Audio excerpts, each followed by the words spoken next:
Pirsa Channel. Jadi untuk malam hari ini gua bareng teman gue nih, Ajun, mau ngebahas seputar perawatan lovebird single factor untuk betina.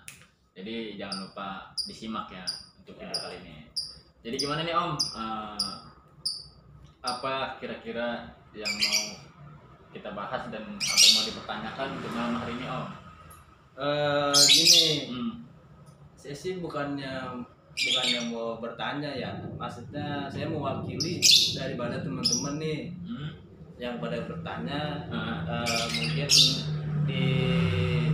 ada yang ke saya atau ke WA saya atau gimana gitu, ada yang mau tanya tentang perawatan burung lovebird single factor.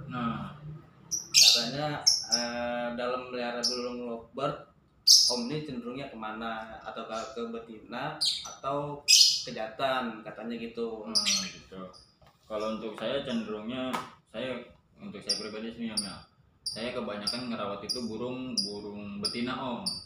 Ya karena kalau jantan saya yang belum banyak ilmunya lah kalau untuk jantan. Jadi kebanyakan saya miaranya ini betina. Buat teman-teman, ini bukan berarti apa ya, kita menanyakan kepribadian atau keseharian tentang Om Ridwan tentang kesehariannya. Ini cara-caranya beliau, cara pribadi. Kita hanya mengutip sedikit ilmu dari dia nih. Ya saya juga sebelumnya mohon maaf, bukan bermaksud untuk menggurui ya. Jadi saya ini di sini hanya sharing-sharing aja, berbagi pengalaman ilmu. Ya betul, hanya teman-teman semua seputar ngerawat lovebird seperti ini. Karena saya pun juga masih banyak belajar Om dari teman-teman yang lain. Jadi enggak saya so tahu tentang ini, enggak, tetap saya pasti bertanya kepada orang-orang juga gini. Jadi apa nih Om? Tentang apa nih Om? Nah ini saya mau tanya, ini soal rawatan lovebird betina single factor. Nah gitu katanya nih, saya mau tanya ini soal rawatan lovebird single factor itu gimana? Untuk perawatan hariannya gitu? Enggak, untuk perawatan biasanya aja Om. Ya sama sih Om, kayak teman-teman lain gitu, kayak orang merawat burung itu hampir sama lah kayak orang lain gitu. Dari kalau saya pribadi nih ya, kalau merawat betina single factor itu biasanya saya mandi pagi, sama mandi malam kalau untuk betina. Dan kalau dalam pola rawatan saya pribadi itu biasanya kalau mandi pagi untuk betina single factor ini minimal 2 liter Om. 2 liter air untuk mandi? Iya, untuk mandi kita semprot. Biasanya kalau saya pakainya semprot. Saya semprot sendiri, nggak mandi sendiri. Setelah mandi nih, saya jemurkan tuh selama 30 menit. 30 menit? Ya, saya kan burung banyak nih Om. Iya betul. Jadi setiap serapi mandi nih saya jemur, itu saya kasih jarak Om, sekitar 2-3 meter lah. Jadi nggak saling deket-deketan, karena ini kan betina single ya, nggak disatuin, nggak ditumpuk, nggak dideketin lah gitu. Jadi saya pisah, saya kasih jarak 2-3 meter gitu. Nah selanjutnya itu biasanya saya langsung mandi malam. Buat mandi malam ya? Untuk mandi malam betina ini kalau menurut saya pribadi nih Om ya, itu wajib ya, diwajibkan untuk betina. Karena bikin stabil betina, bikin birahi stabilnya ini agak susah Om kalau betina. Makanya kalau rawatan saya biasanya sih mandi malam, dan setelah mandi malam biasanya saya kasih ketimun Om. Ya untuk betina, karena kalau betina ini kalau menurut saya rentan untuk birahinya naik. Jadi untuk saya ngeredamnya biasanya mandi malam sama dikasih ketimun gitu. Nah ini kita balik lagi ke pertanyaan, katanya gimana sih ini Om trik dalam rawatan hariannya supaya lovebird ini bisa stabil. Soalnya kadang-kadang kalau betina ini gampang banget birahi naik om. Nah itu tadi yang sudah disebutkan. Ya, yang tadi yang saya bahas gitu. Ya mungkin ada yang belum nyimak kali ini. Ya. Atau ada yang paling kalau itu biar birahinya stabil, kalau bisa sih kita jauhin dari suara baby om, suara baby sama suara jantan. Oh maksudnya bukannya bisa ya minimal kalau bisa sih jangan sampai dengar suara baby dah sama suara jantan. Kalau suara jantan sih nggak apa-apa lah dengar sedikit mah. Cuman kadang-kadang kalau suara baby ini kan kadang-kadang rentan buat betina. Oh berarti berpengaruh juga ya? Iya, karena birahinya di situ bakal cepet naik tuh om. Kalau si betina ini nggak dengar suara baby, apalagi kondisi birahi si betina ini lagi naik. Nah tiba-tiba ngedenger suara baby nih, udah biasanya tuh malah bikin naik birahinya. Birahi sama emosinya pasti naik dia. Berarti karena mendengar baby jadi dia maksudnya apa ya, malah naik kayak agak risih lah gitu. Iya. Dengar suara ini ya kita balikan lagi sih dalam perawatannya itu paling kita ngeredamnya. Kalau saya pribadi mandi malamnya itu harus lepek. Kalau saya minimal 4 liter. 4 liter? Iya 4 liter. Setelah habis mandi saya gantung tanpa pakan. Tanpa pakan? Ya saya biarin, nanti kalau udah agak keringan nih baru kita kasih ke timun buat dia ngeredam birahinya gitu. Buat teman-teman berarti yang mempunyai atau memiliki lovebird betina, mohon agar dijauhkan dari baby gitu ya. Ya karena jauh juga sih nggak apa-apa, selintilan mah. Iya, karena dia apa ya, memiliki banyak pengaruh ya. Dan biasanya kalau saya dalam perawatan itu setelah mandi pagi saya kasih satu ruangan untuk betina ini. Jadi khusus buat dia itu sendiri. Gitu. Ruangan khusus ya. Paling kalau misalkan burung kita banyak nih, terus ruangan rumah kita sempit. Iya. Biasanya kalau saya nih nggak apa-apa nih, satu ruangan ada misalkan 3 burung, paling saya sekat om, terus tak pakai kerodong atau kayak papan gitulah seperti ini. Jadi satu burung di sini, satu burung di sini. Dia paling ngedengar suara tapi tanpa ngeliat lawan gitu om. Jadi biar supaya dia naikin emosinya aja. Dia ngeliat, biasanya kan kalau itu dia dengar suara cuman burungnya nggak ada nih. Iya. Makin lama kan mentalnya nanti berpengaruh juga itu om, untuk mental dia ini. Berarti kalau misalnya nih ya, kalau misalnya rumahnya besar berarti kita taruhnya harus mempunyai atau memiliki ruang khusus berarti ya. Kita kasih satu ruangan satu burung, satu sampai 2 burung lah, apa. Dan buat teman-teman yang mohon maaf yang rumahnya kira-kira minimalis gitu ya, saya nggak mau berani nyebut kecilnya, nggak enak.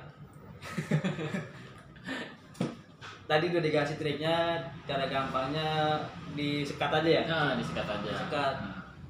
Nggak apa-apa dengar suara, yang penting nggak ngelihat bentuknya itu atau fisiknya atau si burung yang lain itu. Karena kalau betina single ini kan gimana ya? Single factor ini kan burung factor ya. Iya betul. Biasanya kalau burung factor itu mental taruhnya harus kuat ya. Harus kuat. Ya, jadi nggak apa-apa dia nggak dengar suara burung lain, yang penting dia asal jangan melihat. Iya, kecuali dalam penjemuran nggak apa-apa. Berarti kalau misalnya mau dipisahin itu atau dipindahin setelah mandi. Nah, setelah mandi kayak si Bemo ini nih om nih, dia ini betina single factor dari dulu. Saya rawatnya sebenarnya sih birahinya lagi agak sedikit naik nih om. Nah ini nih si Bemo ini berjenis kelamin apa nih kira-kira nih? Bemo ini dulunya perkiraan saya jantan om. Oh perkiraan saya karena dia memiliki gaya yang sama seperti jantan, gestang gitu om. Nah ternyata saya coba rawat dengan pola rawatan jantan nih om. Saya coba, ternyata kok birahinya tinggi, nggak stabil lah gitu. Cuman alhamdulillah sih masih mau untuk jalan di lapangan. Nah ternyata pas saya cari tahu ternyata si Bemo ini jenis kelaminnya itu betina. Oh betina. Nah, makanya saya rubah pola perawatannya dengan perawatan pola betina gitu. Ini ada yang nanya lagi nih Om. Katanya gimana sih Om ciri-ciri bedain betina yang birahinya tinggi dan birahinya rendah? Perbedaannya? Ya, cara bedainnya, ciri-ciri bedainnya gitu. Biasanya sih kalau betina kalau birahinya naiknya birahi tinggi itu dia galak Om. Oh galak gitu? Ya galak seperti kayak gini nih. Dia gigitannya pasti skip. Di sini juga tuh. Iya. Saya kira Nah, galaknya gitu, nyakar kali. Kadang-kadang kalau birahinya tinggi ini cenderung nggak bagus kalau buat betina Om. Nggak bagus? Iya, karena satu dia jadi malas mau bunyi. Nah, paling mau bunyi cuman pendek-pendek Om. Iya, berarti kayak apa bunyinya kayak labil gitu ya? Misalkan dia punya durasi sekitar 1 menit atau 30 detik ya. Iya. Ketika birahinya tinggi ini paling dia bunyinya 10, 15. Berarti berpengaruh juga ya? Iya, pengaruh juga kalau birahinya tinggi. Makanya ngeredam birahi si betina ini agak susah sih Om, kalau menurut saya. Kalau untuk birahi betina yang rendah biasanya burung mentalnya kurang Om. Jadi misalkan nih kita temuin satu burung sama satu burung lain nih sama-sama betina. Nah si punya kita nih birahinya rendah. Biasanya dia kalau ngeliat burung yang satu bunyi dia paling merhatiin aja Om, diam nggak mau bunyi. Berarti semacam kayak apa ya? Jadi down gitu. Iya, jadi down karena ketemu kayak semacam ketemu musuh gitu. Iya, jadi karena birahinya nggak ada ya, jadi ibaratnya dia ngapain sih? Iya. Gitu kan paling ya sekitar nyimak burung yang lagi bunyi. Iya. Karena birahinya terlalu rendah. Kalau kata bahasa kita itu kayak lagi nontonin dia. Iya. Kita balik lagi nih Om ke pertanyaan dari teman-teman, katanya nah ketika birahinya tinggi gimana tuh Om caranya supaya birahinya turun? Kalau nurunin birahi si betina ini? Ya. Kalau saya pribadi Om, jalan satu-satunya paling saya ternak. Oh diternak? Iya. Saya ternak, saya buang telur. Jadi misalkan si bemo atau si betina ini birahinya tinggi nih. Yaudah saya kasih pasangan, saya cariin pasangan biar dia mau nelor. Nah setelah nelor kita sering-sering cek dah tuh Om. 1 minggu, 2 minggu sampai 1 bulan. Misalkan dalam 1 minggu udah ada telurnya nih. Iya. Ntar kita takutnya nanti ada telur berikutnya. Paling saya tunggu sampai 1 bulan. Biasanya kan telur satu pantatnya misalkan masih agak kembung nih, ya, takutnya masih ada telurnya. Nah setelah 1 bulan saya cek udah agak kempes, baru saya cabut si betinanya ini dari jantannya. Nah saya pisah dah tuh si jantan sama si betinanya. Jangan sampai nggak denger si suaranya si jantan lagi nih. Saya pisah, baru saya rawat ya perawatan balik lagi ke rawatannya dia dulu gitu. Oh berarti kalau misalnya itu balik ke perawatan awal. Iya, perawatan awal. Biasanya kalau betina kalau udah buang telur itu birahinya pasti turun drastis. Makanya kalau birahinya tinggi, kalau menurut saya sih jalan satu-satunya ya kita ternak.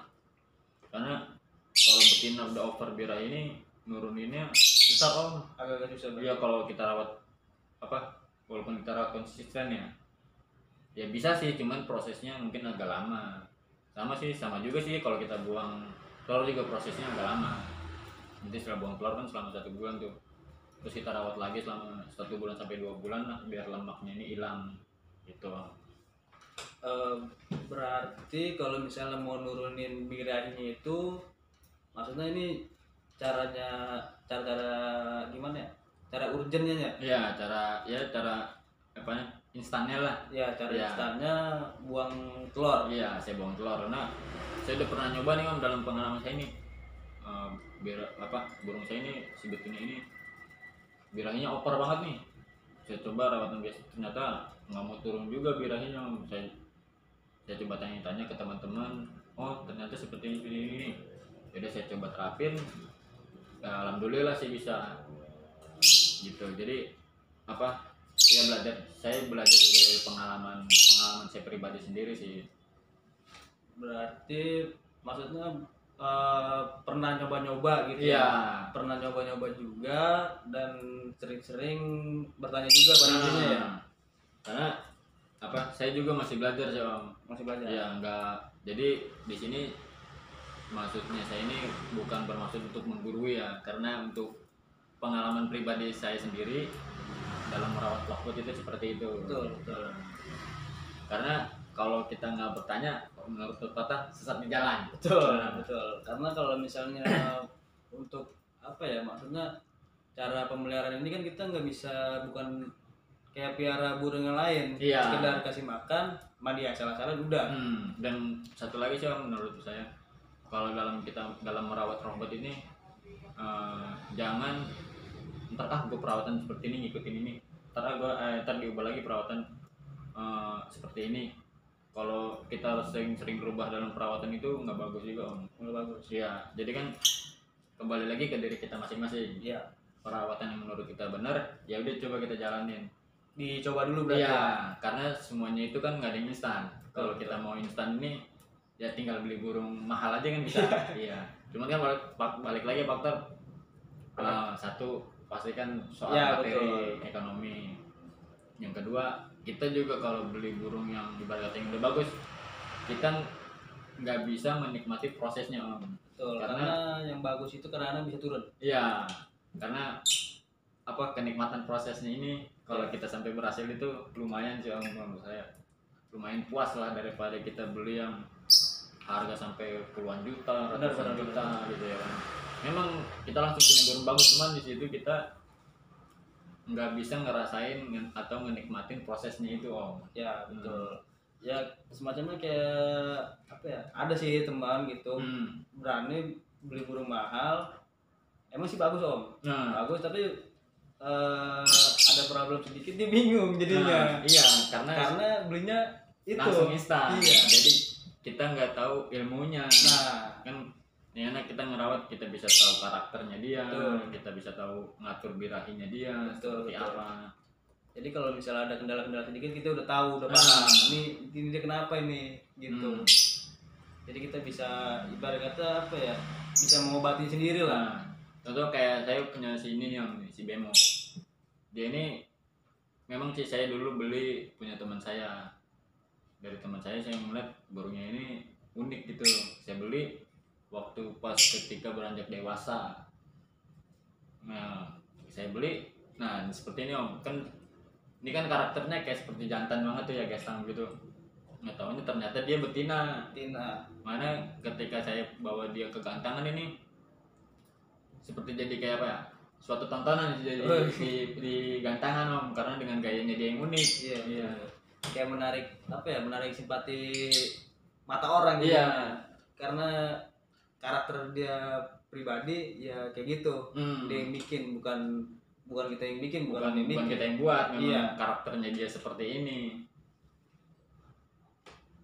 Nah, kita balik lagi nih Om ke pertanyaan selanjutnya. Katanya gimana Om supaya si betina ini birahinya bisa stabil terus Om dalam perawatannya? Dalam perawatan yang seperti dari saya bilang sih Om, yang penting mah kita satu konsisten dalam merawat. Harus konsisten. Ya, paling utama itu konsisten sama sabar dari kita dalam merawat, karena setiap apa yang kita rawat, proses nggak akan mengkhianati hasil, benar nggak? Betul. Iya. Jadi ya kembali lagi ke perawatan kita kesehariannya. Kalau pribadi saya sendiri sih biasa seperti kita tadi, mandi pagi sama mandi malam, dan wajib juga ketimun Om. Oh, ketimun. Ya, kalau untuk menstabilkan birahi sih ya. Jadi ketimun itu wajib untuk betina biasanya Om. Dan satu lagi biasanya kalau menurut kita burung kita ini udah gacor nih Om. Iya, betul. Bolehlah sekali-sekali kita bawa ke gantangan. Uji coba. Dan dalam uji coba ini kita jangan berharap kalau kita ini bisa juara. Betul. Itu jangan kita harapin ke situ dulu. Yang penting burung kita mau jalan dulu di lapangan. Ngetes kayak semacam ngetes mental. Iya, ngetes mental si burung juga. Karena jarang sih Om kalau kita bawa burung kita nih, kita rawat nih sebelumnya kita belum pernah ke kandang kan biasanya jarang sih om mau bunyi, apalagi misalnya jarang deh sampai juara apalagi mau bunyi gitu. Ya betul, karena udah apa ya, semacam kayak kena mental burung lain gitu. Iya, karena biasanya jadi di rumah, misalkan apalagi burung di rumahnya dikit om, misalkan kayak 1-2, tiba-tiba ngeliat di suatu kandangan burung rame. Iya. Nah, faktor mental juga berpengaruh gitu om. Jadi bisa kaget juga jadinya. Biasanya burung dikit nih ngeliat burung banyak gitu. Terkecuali memang burung yang kita punya ini satu mentalnya kuat gitu, dan ada tingkatan keprospekan lah untuk jadi burung bagus ini ke depannya. Berarti untuk meredamkan birahi atau meredamkan birahinya itu pakai ketimun sama mandi malam. Masih mandi malam. Terus tadi yang apa tuh satu lagi, buang telur ya? Ya paling buang telur jalan satu-satunya. Jalan satu-satunya. Kalau misalnya pakai ketimun nggak berhasil, mandi malam juga masih nggak berhasil. Kalau misalkan perawatan harian kita udah semaksimal mungkin tapi birahi ini masih agak tinggi, ya jalan satu-satunya kita ternak. Diternak. Ya kita buang telur, jangan sampai telurnya itu netes kalau bisa sih. Jangan sampai telurnya netes, kita cabut aja. Nanti pasti si betina ini birahinya drop. Yang penting satu jauhin dari jantannya om. Oh dijauhin? Iya, kalau masih masih ngedengar suara jantannya ini biasanya birahinya naik lagi dan susah lagi buat nuruninnya. Ya butuh proses lah semuanya om. Ya betul. Pokoknya buat semua teman-teman yang lagi miara burung nih, burung lovebird atau yang baru mulai, mohon bersabar aja ya. Jadi kalau misalkan dari teman-teman ada pertanyaan, nanti tulis aja di komentar. Nanti insya Allah dengan pengalaman saya bisa jawab gitu. Ya betul. Kita di sini juga hanya sharing-sharing, bukannya bermaksud untuk menggurui sih om. Benar. Karena kalau kita mau hasil yang bagus tadi yang tadi om bilang tuh, kalau kita mau hasil yang bagus secara cepat, beli aja burung orang. Beli aja burung orang yang mahal. Nah ini udah nih, kayaknya cukup gini aja nih om, nggak ada lagi yang tanya nih, mungkin sedikit banyaknya mulai paham berarti ya. Semoga apa yang saya kasih ilmunya ini sedikit banyaknya semoga ada manfaatnya sih om. Ya. Benar. Jadi kita ambil baiknya saja, yang buruknya ya kita buang. Ya nggak usah dipakai lah ibaratnya. Iya, karena kan apa yang menurut kita benar belum tentu menurut orang lain benar om. Betul. Ya. Jadi kalau memang ilmu ini bermanfaat ya silakan diambil. Ya kalau tidak bermanfaat ya udah biarin aja tidak apa-apa. Karena saya juga pribadi sendiri masih belajar sih om dalam merawat burung lovebird ini. Pada intinya yang penting itu bersabar dalam merawat burung atau apa yang namanya menjalani prosesnya tetap konsisten. Dan tadi apa lagi? Pokoknya sering-sering tanya. Iya, sering-sering bertanya pada yang pemain juga. Atau pada ahlinya lah ibarat kata gitu. Nggak mungkin kita bisa nebak-nebak sendiri. Bukan berarti apa ya? Semuanya sama perawatan. Semuanya sama, kasih makan, kasih minum, mandi. Mungkin semua kalau dalam merawat robot itu biasanya semuanya sih sama. Cuman ada sedikit banyaknya pasti perbedaan dalam setiap kali orang merawat. Betul. Rawatan dia kayak gini, rawatan kita kayak gini gitu. Berarti mempunyai karakter tersendiri untuk miara gitu. Mungkin itu aja kali om ya yang saya bisa tanyain, maksudnya perwakilan dari teman-teman ini. Mungkin itu aja. Saya juga nggak bisa lama-lama karena memang rumah saya jauh. Mungkin itu aja kali om. Mungkin nanti lain waktu kalau misalnya memang sempat saya mewakili juga dari teman-teman juga, kalau memang sempat, kalau memang enggak ya bagaimana caranya sempetin. Nanti jangan lupa untuk di like, comment, and subscribe ya. Semoga channel ini makin makin berkembang untuk kedepannya dan makin bermanfaat untuk semuanya. Kami malam hari ini cukup sekian pembahasan kita pada malam hari ini. Semoga apa yang disampaikan bisa bermanfaat untuk kita semua, dan jangan lupa di like, comment, and subscribe ya. Semoga channel ini terus berkembang dan bisa bermanfaat bagi seluruh kicau mania. Oke. Assalamualaikum.